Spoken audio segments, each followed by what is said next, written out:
Welcome back to The Rundown for a weekend deep dive. In today's episode, we dive into one of the most discussed economic topics right now, tariffs. Tariff talk has definitely ramped up since Donald Trump won the presidency, and things really picked up this week when the president-elect threatened to impose a 25% tariff on all imports coming from Mexico and Canada on his first day in office. He also threatened an additional 10% tariff on China until drugs and migrants stop coming over the border into the U.S. It looks like Donald Trump is ready to play hardball with the U.S.'s top three trade partners, and that's casting a wide net of uncertainty for industries like auto manufacturing, oil, and electronics. So that's what we're talking about today. What's at stake if Donald Trump follows through with the tariffs, and what impact will these tariffs have on things like your grocery bill or the cost to fill up your car? All right, let's dive in.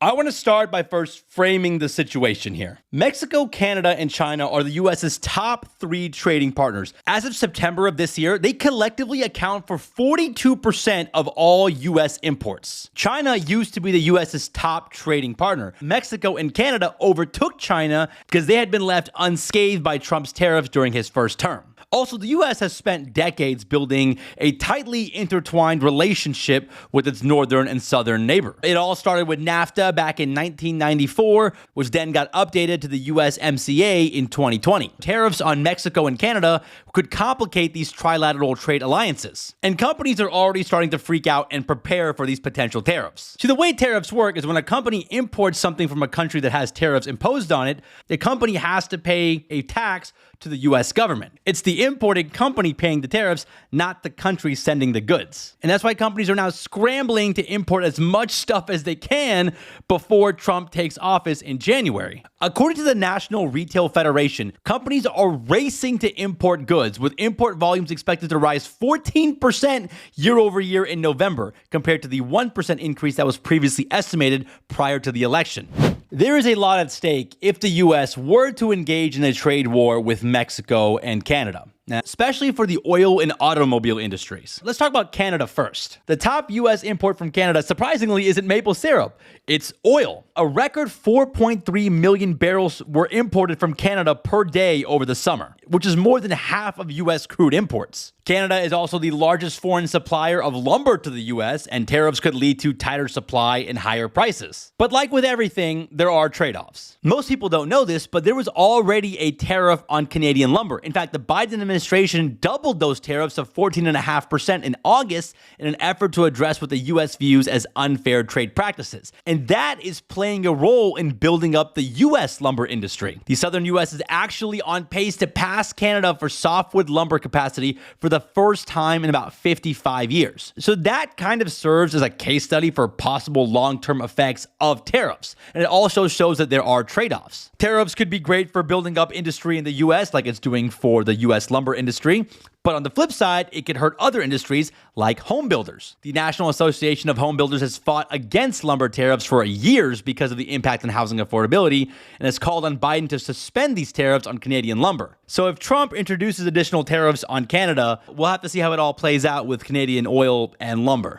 Now let's talk about our southern neighbor, because the U.S. imports a ton of stuff from Mexico. In fact, the Mexican government estimates the total trade with the U.S. amounts to about $800 billion annually, and the auto sector is one of the engines driving that trade. In 2023, vehicles and vehicle parts imported from Mexico accounted for nearly $80 billion, which is a 51% increase from 2017. U.S. automakers, including Ford and General Motors, have manufacturing plants in Mexico. According to global data, GM is expected to import more than 750,000 vehicles from Mexico and Canada this year, with over half of those imports coming from Mexico. Beyond just cars, the grocery aisle could take a hit as well. Mexico exported over $44 billion in food products to the U.S. in 2023.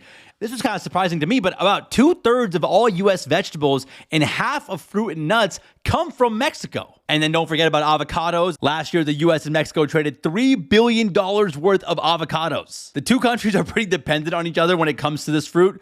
Nearly 90% of avocados consumed in the U.S. come from Mexico, while Mexico relies on the U.S. as its primary market. So if these tariffs go through, the cost for an extra scoop of guac might just go up. And then don't forget about beer and tequila, because these tariffs could be a ultimate buzzkill. Mexico accounts for 83% of beer imports to the US, largely due to the popularity of brands like Corona and Modelo. Both are owned by Constellation Brands. And Modelo in particular overtook Bud Light as the best-selling beer in the US last summer, ending a 20-year reign at the top for Bud Light. And this shift is part of a broader trend that's been building for over a decade. From 2013 to 2022, US beer imports from Mexico doubled. Mexico, in turn, is heavily reliant on the US market, shipping far more beer to the US than any other country. Like in 2022, Mexico exported 7 times as much beer to the US as it did to its second largest importer, which, fun fact, is the Netherlands. Honestly, wasn't expecting that. And as for tequila, US imports of Mexican tequila and mezcal totaled $4.7 billion last year.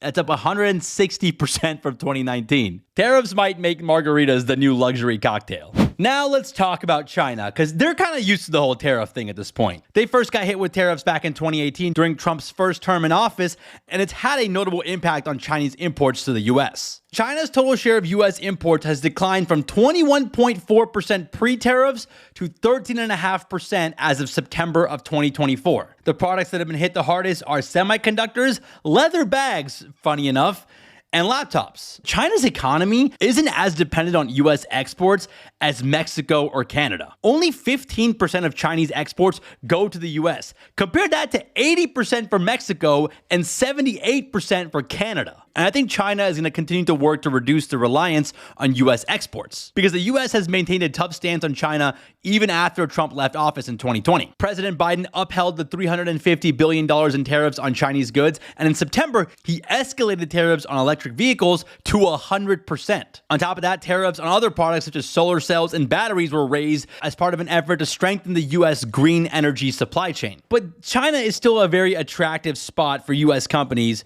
for cheap products. China is the cheapest source for 29% of products in the US, well ahead of any other country, and China's ability to produce goods at a lower price is difficult to imitate. The sector that's going to be the hardest for US importers to find competitive pricing will be footwear, metals, and advanced technology such as semiconductors. I mean, Apple still makes a ton of products in China today. So if China gets hit with even more tariffs and these companies can't find alternative places to manufacture at a cheap price, they might just end up paying the tariffs. And those costs might end up being passed on to the consumer.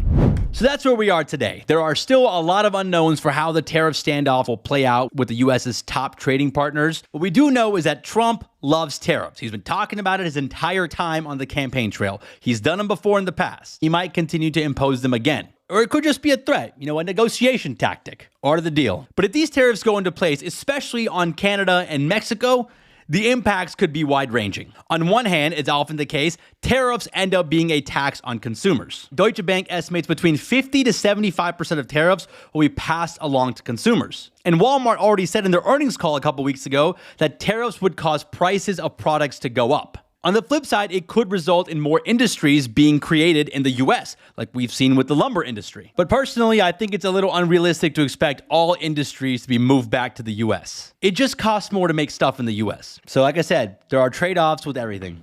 Well, all right, guys, that's it for this week's Weekend Deep Dive. Hope you guys enjoyed today's episode. If you did and you have like 8 seconds, consider leaving us a comment on Spotify. Vote in today's Spotify poll. Leave us a rating. All that engagement really does help us out, and it helps other people find the show. And if you have any suggestions on future topics that we should cover in a deep dive episode, let us know in the comments as well. Thank you guys so much for spending a part of your weekend with me. Shout out to Mike for all the help behind the scenes, and we'll see you guys back here on Monday. This is The Rundown, your real-time resource for news, events, and trends in the markets. All views presented in the show reflect the opinions of the guests. You should not take any mention of a publicly traded security as recommendation to buy, sell, or hold that security. Rundown guests are not financial advisors and are not affiliated with Public Holdings or its subsidiaries. You should make your own financial and investment decisions or consult respected professionals. Learn more at public.com disclosures. In partnership with Zaid Money, brokerage services for U.S. listed, registered securities are offered by Open to the Public Investing Incorporated, member FINRA and SIPC.